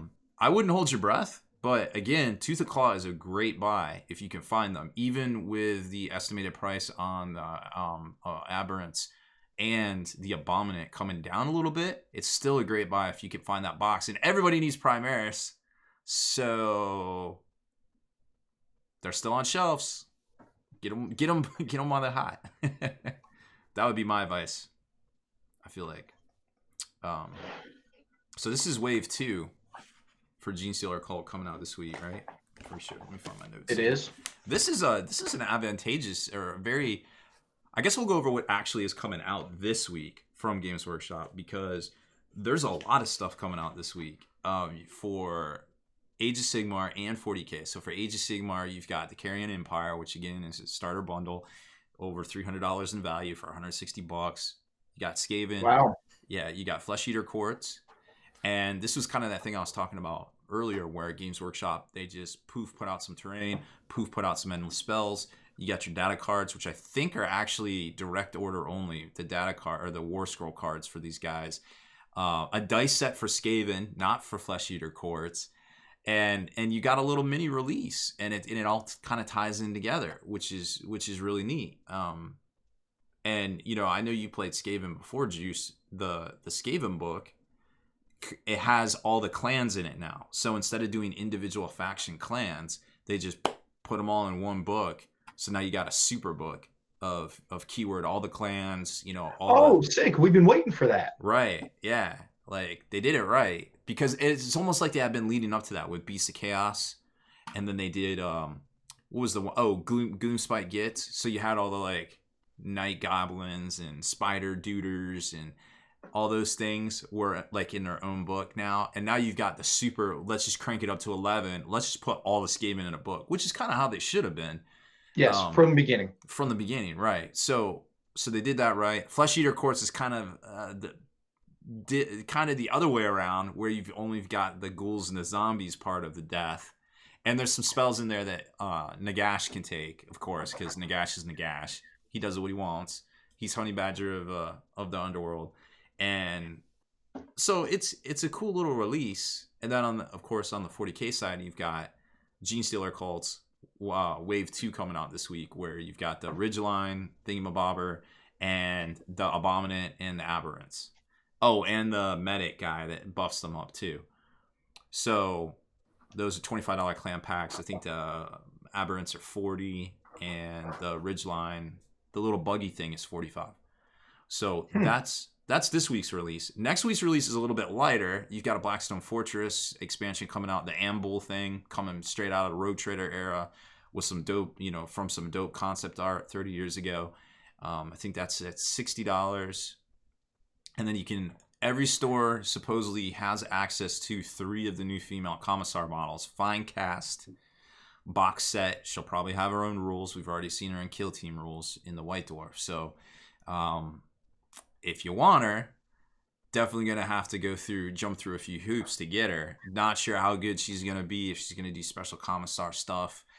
Don't really see commissars as much on the tabletop anymore, even though they are a little bit cheaper at that elite slot. I think they're 16 points. Maybe I'm misspeaking, but points wise, they might be worth taking. But you don't really see them that much if you're trying to brigade out. So that's next week's releases and a bunch of books. So kind of a lot, yeah, and then not a lot. But no, I think that's a lot, considering that a lot of times that they'll only do one or the other. And Rob, hasn't it been kind of slow shot the GSC book? It's been kind of like a lull. So maybe they were kind of waiting and planning around the LVO a little bit. Now it's time to open the floodgates. Agreed. So, I'm really excited about that. And Genestealer Cult, it has taken me until basically Monday. I've reserved all weekend. I've had the book in my hand the entire time. My little blip cards, I'm looking at it. Everybody keeps asking me at the shop, hey, what do you think? What should we run? And I'm just like, I ain't there yet. I'm in LVO. I'm still thinking knights, how to build lists, what I would like. Rob, funny thing is, I bet you I've built 30 lists in the last 4 days. Sounds about right. Every different variety. I've built Tau lists. I've built AdMech. I mean, I'm just full on. And I said, my brain can't handle the Genestealer, the epicness of the Genestealer Cult book right now. I really need to make sure that I don't open it until I'm fully ready to give it all my attention. And it started about midday yesterday. And brother, there's some good stuff. I am really excited about stuff. Talking with some of our buddies, getting some things worked out. I'm still hesitant because of how one-sided and glass hammery it can be, because they didn't get any durability in it. But maybe they don't deserve to. Maybe their durability is in the price drop, and a lot of their units got. Some of their favorite stuff that you guys have seen on the recent battle report with when Genestealer Cult and Nids faced off against Magnus and Morty, the rock saws, the acolytes, all these things got a lot cheaper. And they've introduced whole new mechanics with blips on top of blips. So this book is going to definitely change the face of 40K, I believe. I said it for months leading up into it, and after breaking this open, it's going to do a lot. Okay. So so do you want to kind of give us a preview of, like, I don't know, maybe run down how the Cult ambush thing kind of works, or the redeploy, the coming from below, and then maybe like some of your standout stuff? Yeah, so I mean, starting out, I would say their ability to redeploy is going to be two things. A, it's going to be a waste of time for a lot of matchups, because when you're playing triple knights or you're doing this or that, or a shooty army, I don't actually care. Once I'm deploying, here I am and stuff. Like, it's going to give you some more maneuverability, but at the end of the day, it is just going to, during some games, it's just going to be a motion that you have to go through. And then in other games, it is going to be the most game-changing, show-stopping aspect that you could ever want. If an army wants to come at you, it can't do it turn one, period. Right? Like, because it doesn't know what it's walking into. It is the epitome of walking in with your arm tied behind your back, right? So I like that aspect. When you are deploying your army, you are setting up these blips on the board. These blips cannot be interacted with. They can't be shot. They can't be assaulted. The enemy can't get within 9 inches, Rob. We're saying, like, you can't even run up on them if you want to, right? And let alone the stratagems that they have access to. You are able to put any bike and infantry units, right? Put a blip token down in your deployment zone, representing them. So for anybody who doesn't realize, GSC is going to want to operate at a minimum of double battalion. It's going to operate just a lot like orcs, where a lot of times people are going to have double battalion, triple battalion, maybe brigade, battalion, spearhead, something like that. So these guys are going to have 20 blips now. That's not an understatement. And it doesn't matter about drops anymore with them. They'll have infinity drops because they're not getting shot turn one. You see what I mean? Yeah. So now that that's done, at the end of your opponent's turn one, you reveal the GSC player reveals the blips or starts putting units out on the board. And at that point, there's stratagems that will allow you to say, yep, things didn't play out like I want to. I'm going to turn you from a blip, put you on the board, and then immediately remove you off the board and put you into basically a deep strike where you show up 9 inches away from the enemy. This concept is groundbreaking. You get to basically decide what to do with a unit 3 times. How do I deploy them? How do I reveal them? And when do I put them in reserve? Nothing like that has ever happened. Very game changing. So a couple things, and I'm talking about, I'm only 36 hours into this book. To know any real book, you got to put 100+ hours in, I'd say, right? Yeah, at least. At least, I mean, I picked this book up and I laughed at everybody at the shop at the Beats Lab, and I was like, I'm getting ready to start my next course. Yep. It's called GSC course. I got my first pop quiz coming up in 2 days. You know, because that's kind of how we have to operate. And I think there's already, not to cut you off there, dude, but there's already a thing about the blips. Like, can blips be on top of blips? No, I don't believe so. I don't think so either. But it doesn't. No, I don't say believe it. so. No, it doesn't. You're right. It doesn't say it. And So- to be honest, the reason why to argue it one way or the other, I don't know how it's advantageous. Maybe you just want to put every blip on top of one another. But then when you go to return, when you go to start putting units down, all the units have to be within X amount of the blips. But either way, if you decided that you wanted to do something like that, one thing that when I'm reading these rules here, is saying that blips aren't units. It says a blip. Let me find it here. This sounds like some Inception style stuff. It's like the shell game, the old shell game. Yeah. I feel like there'll be some trifling Genestealer Cult players playing a seedy game of 1920s. Now you see me, now you don't. Yeah. Ambush markers are not units and cannot be targeted, cannot be attacked or destroyed. So when you tell me that you're not a unit, then you say, well, can a unit be on top of a unit? Well, that the only words that we have access to would be referring to models and units.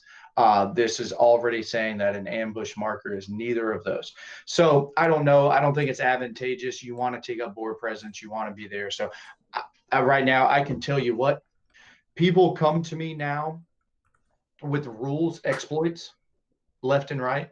Sean, I don't know if this happens to you, but they come to me with rules exploits. And I'm like, guys, I'm going to tell you it's not going to happen. Yeah. I say this phrase over and over. This is 8th edition. This isn't 7th. This isn't 6th. This isn't the edition that we can wordsmith our way into convincing a judge into something. You want to know why? The rules writers show up to events now. They are flown out. They're by the company or the person who puts on the event. The person who is there will just say, that's not what I meant. I don't care what the rule is. It doesn't matter how solid your argument is. The rules writer will just say no. And then the judge will say, okay, no. So your concrete, solid evidence of abusing a comma or a period or exclamation point, that time is come and gone. You can get away with that at a local RTT maybe, but besides that, it ain't happening. So just stop it. Like I don't even think about rules exploits anymore. Like if I can do something, I can. If I don't believe that it's written in the rule of the intent, I don't even think about it because it will get ruled against me. I'm already operating under that premise. So nuggets that are in this book, a guy I'm sold on, a guy that will be in every one of my lists is a Twisted Helix. I believe I said that right. Primarch, right? Now, the Primarch and the Genestealers, the Pure Strain Genestealers, have the Genestealer keyword. So that means in match play, they're not going to be able to benefit from the actual cult creeds. Something important to know. So he doesn't benefit from the +2 to advance and +1 attack or +1 strength, excuse me, what the Twisted Helix gives you, but he gets access to the elixir. The elixir of so-and-so is going to give you, however you say the name or however it's played out, gives you 3 major bonuses. The first bonus is +1 toughness, +1 strength, and +1 attack. Or excuse me, +1 wound.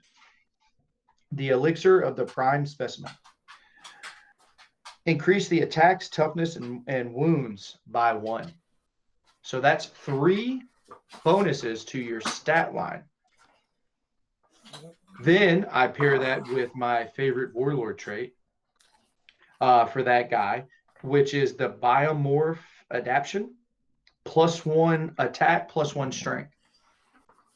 So if you want to talk about a beat stick character, look at that beautiful little puppy. Is that a pit? Yeah, this is Lily. She said she saw herself on the screen, so I had to switch screens for a minute because she barks at dogs on TV.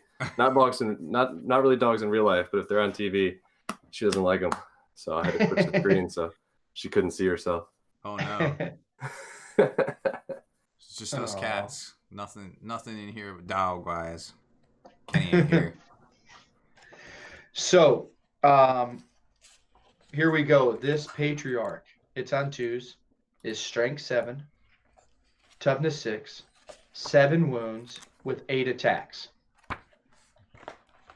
Its weapon is strength, so strength 7, -3, D3 damage, and any rolls of 6 is AP -6, 3 flat damage with 8 attacks.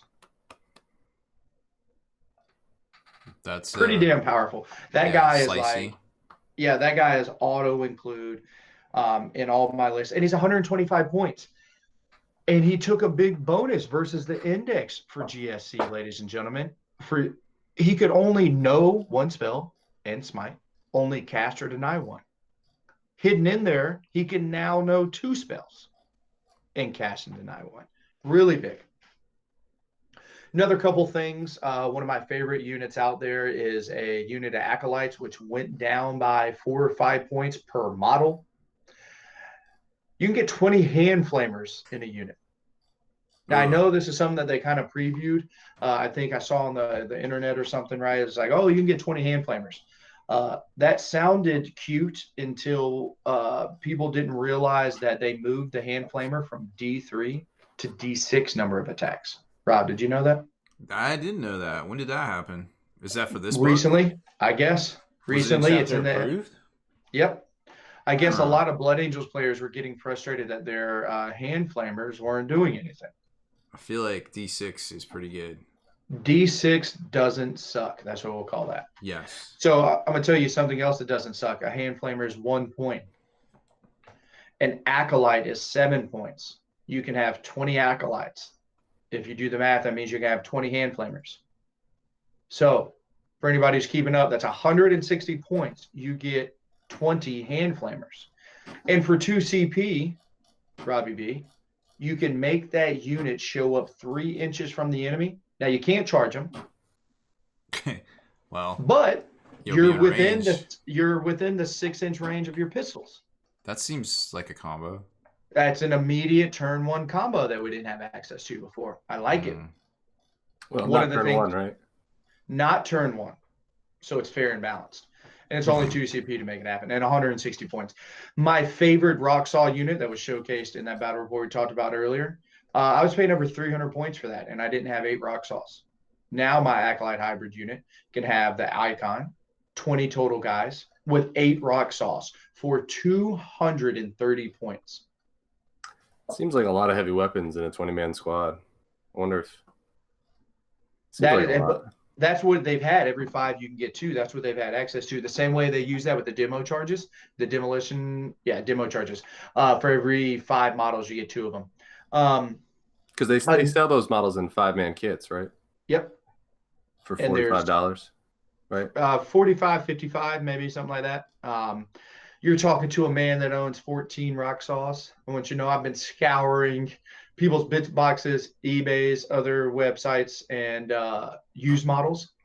So I can try to collect them all. I feel like they're the ultimate Pokeball that I want. Another unit that I think has a lot of play that talking with Austin Wingfield before we got on the show, I knew something that I liked about the Metamorphs. They upped their attacks. Things they got hit with the massive point reduction So now they're only coming in at 9 points a model. But I'm just like, man, this is just a guardsman. It's only toughness 3. They're base strength 4 though. Just like the acolyte hybrids. But Sean, a cool thing that these guys have access to for a point, and so you can have 2 of them because you have 2 weapons. Is sorry, I'm giving you my best evil villain pose where I stroke this white. All I want is freaking sharks with freaking laser beams. With laser beams. Sometimes I sit in my front when I know someone's coming over, and I leave the front door open, and she'll sit on my lap, and I'll just be like, "Yes, we were expecting you." I knew you were coming. I knew you would come. But so you can give them a Malefic Talon for 1 point, which is a chainsword, all intents and purposes. Strength 4, no AP, 1 damage. When a bearer swings with this attack, you get an extra 1 with this weapon. So if you give them 2, this 3 base attack model now gets 5 attacks. Sean, this weapon has a verbiage that chainswords don't have. When the bearer swings with this model, it gets +1 to hit with this weapon. So now, with no bonuses, no cool characters standing around like I have to do with my other units, this unit, with its 5 base attacks per model, when it's using all the talons, are hitting on 2s. And for my handy dandy 10 points, my icon, I get to reroll 1s. So for anybody who's recapping, that is 20 models. That is 5 attacks a model. Anybody want to do the math? It's 100 attacks. Yes, get the hand going on top of the head. It is 100 attacks. That's pretty bonkers. For Rob, guess how many points? 240. 230. Oof. That combo is 230 points. For the cheap, low cost of a single psychic ability that goes off on a warp charge 7, if I do believe, Might from Below, that 100 attacks is now 120 attacks at strength 5. Hitting on 2s, reroll 1s. Value. What was so? Okay, go ahead. Sorry. I just I had some questions about the isn't there a combo where you can pop up and you can get +3 to your charge if you combo it with the thong formation out of Vigilus? It's like +3 to charge or +3 to advance. So there's there's a combo with Austin put me on to 3 things have to happen. You have to be a Vigilus attachment. You have to be a follower of the 4-armed Emperor. Yeah, the 4-armed Emperor, that's it. And then you also have to have the new character that, if I'm not mistaken, he's the one, basically being Sean right now, tactically looking over the battlefield, which over his data board, stroking his images. That guy gives you +1 to charge in advance, if I'm not mistaken. I'll look it up right now. But so that's where your total 3. Chat thinks metamorphs are only 10-man units. Oh, I might be.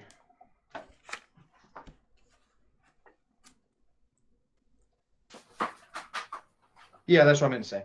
10-man. In my list, I have 2 10-mans. I'm sorry.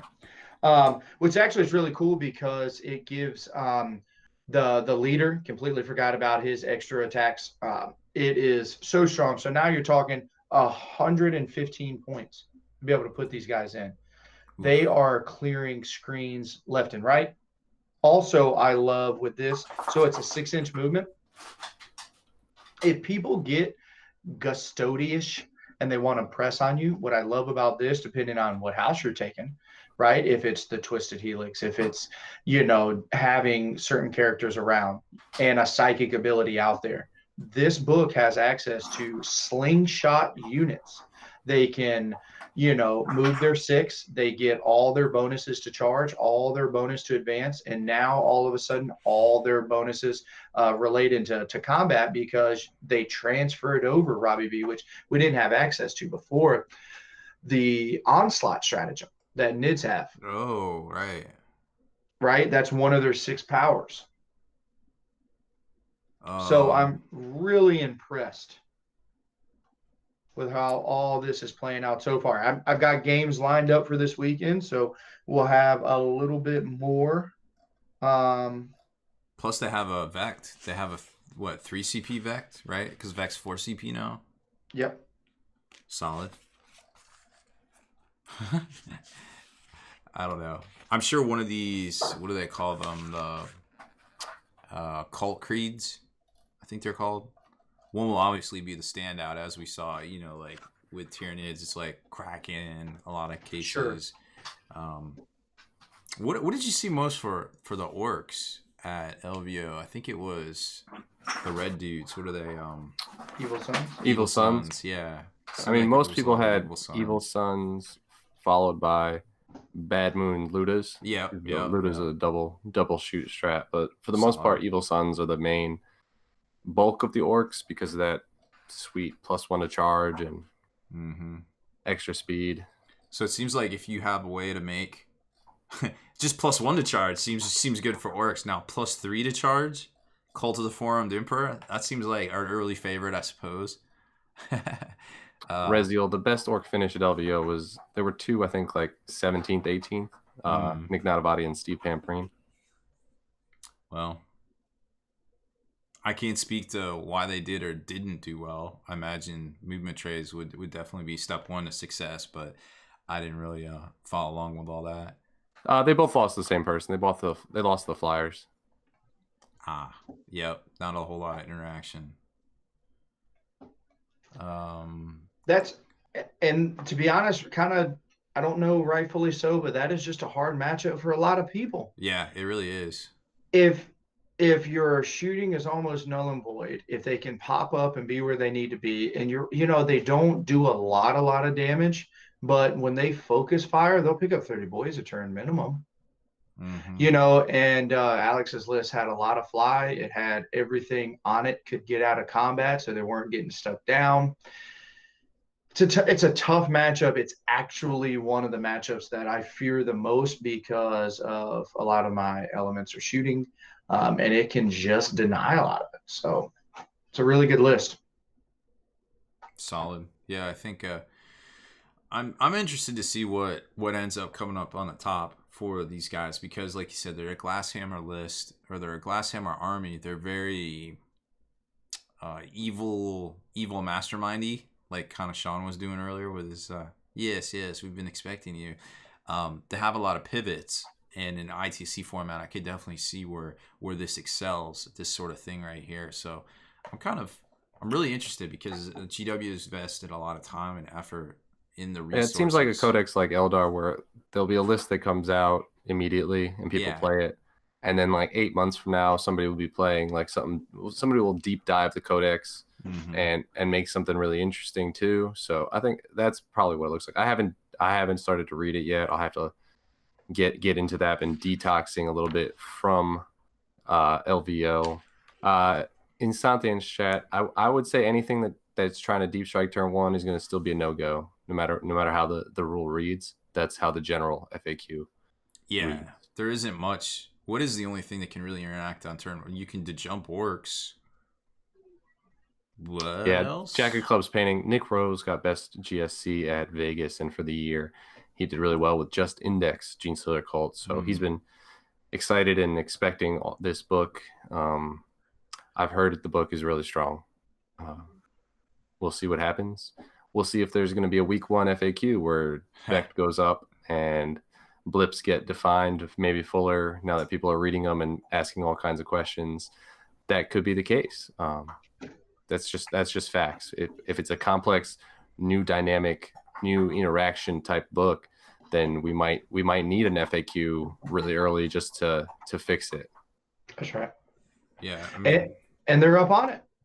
Yeah, they're staying on top of things. So, well, it is going to be a little bit of a busy time from GW here in the next few weeks, because they've got a lot of the previews coming out. Well, they've got their Black Library event next weekend. Then the weekend after, supposedly the whole like where Harkon the World Claimer Spear 90 days thing. That is Gamma, and Gamma is 2 weeks before Adepticon. So GW's going to be a Gamma. doing reveals, probably the final reveal for this box set and potential extra miniatures that might be coming out, like Abaddon and such. If it is separate, a lot of people have said maybe Talion is in there. Talion got the Primaris treatment.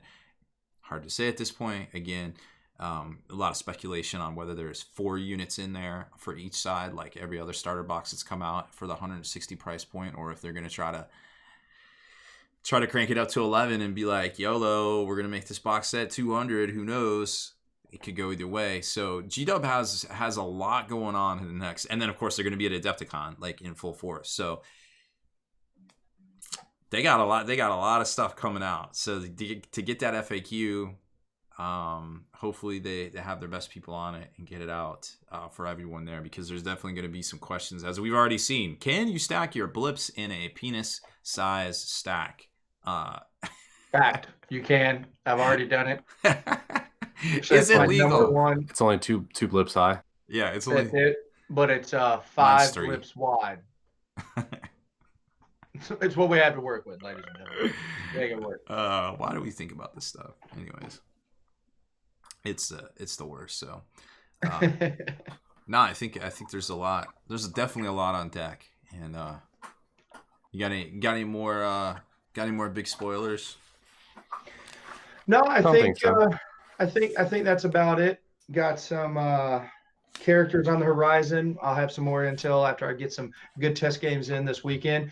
Spoiler alert, we might see GSC on the live battle report on Sunday. Oh, that's cool.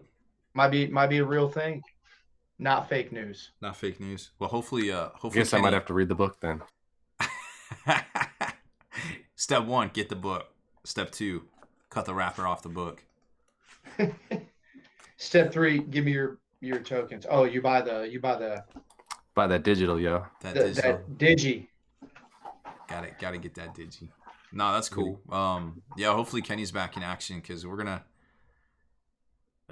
He may be mission critical to the stream at this point. I don't have any prep for that, so that'll be interesting.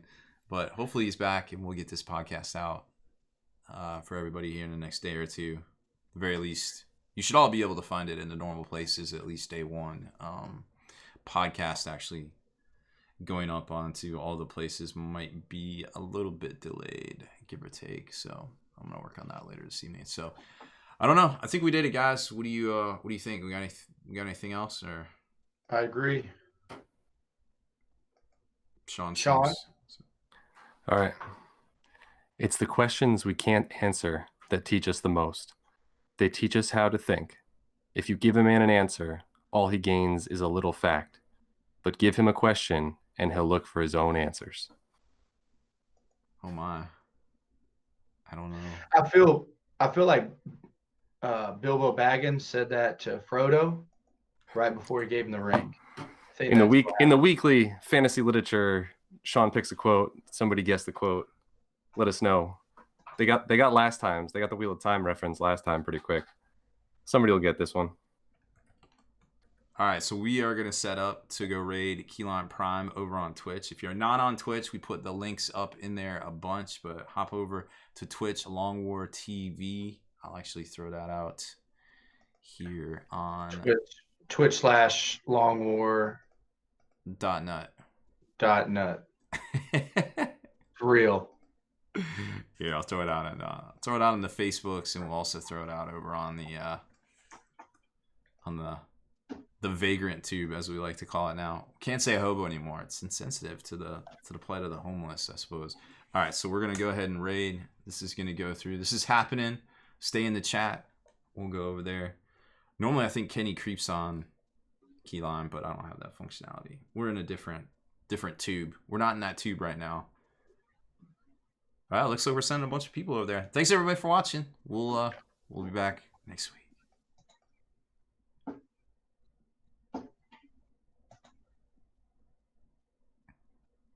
I feel like. Are we live anymore?